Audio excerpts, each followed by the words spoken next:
आणि आता पाहूयात विधानसभेचे वारे।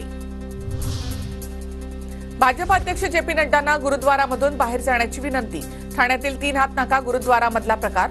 नड्डा यांच्या येण्यामुळे गर्दी झाल्यामुळे विनंती केली। 70 दशकानंतर ओमर अब्दुल्ला यांना सुद्धा जम्मू काश्मीरच्या मुख्यमंत्रीपदावर बसताना भारतीय संविधानाची शपथ घ्यावी लागली। यापेक्षा आनंदाची बाब काय? आणि काँग्रेस भारतीय संविधान काढून पुन्हा कलम 370 लागू करण्याचा प्रयत्न करते। देवेंद्र फडणवीसांचा हल्लाबोल। सासवडमधील हेलिपॅडवर मुख्यमंत्री शिंदेंच्या बॅगांची तपासणी। निवडणूक आयोगाकडून शिंदेंच्या बॅगेची तपासणी। विजय शिवतारे यांच्या प्रचारासाठी शिंदे सासवडमध्ये। हिंगोली आणि उमरखेडमध्ये प्रचार सभेला जाताना अमित शहांच्या बॅगेची तपासणी।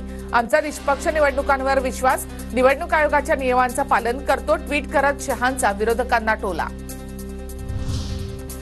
धुळ्यामध्ये पंकजा मुंडे यांच्या बॅगेची तपासणी। जयकुमार रावल यांच्या प्रचारासाठी जाताना निवडणूक आयोगाने बॅग तपासली।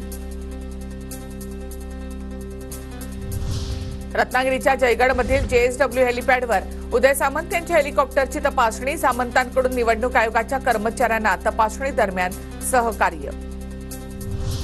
पंढरपूरमध्ये हेलिपॅडवर जयंत पाटलांच्या बॅगांचीही तपासणी। जयंत पाटील हेलिपॅडवर दाखल होताच निवडणूक आयोगाच्या पथकाकडून बॅगेची तपासणी। अनिल सावंत यांच्या प्रचारासाठी जयंत पाटलांची पंढरपूरमध्ये सभा। परभणीमध्ये खासदार श्रीकांत शिंदेंच्या बॅगांची देखील तपासणी। निवडणूक आयोगाच्या पथकाकडून हेलिपॅडवर बॅगांची तपासणी। राज ठाकरेंच्या दौऱ्याआधीच नाशिकमध्ये मनसेला मोठा धक्का। माजी महापौर अशोक मुर्तडक मशाल हाती घेणार। उद्धव ठाकरेंच्या उपस्थितीमध्ये पक्षप्रवेश होणार।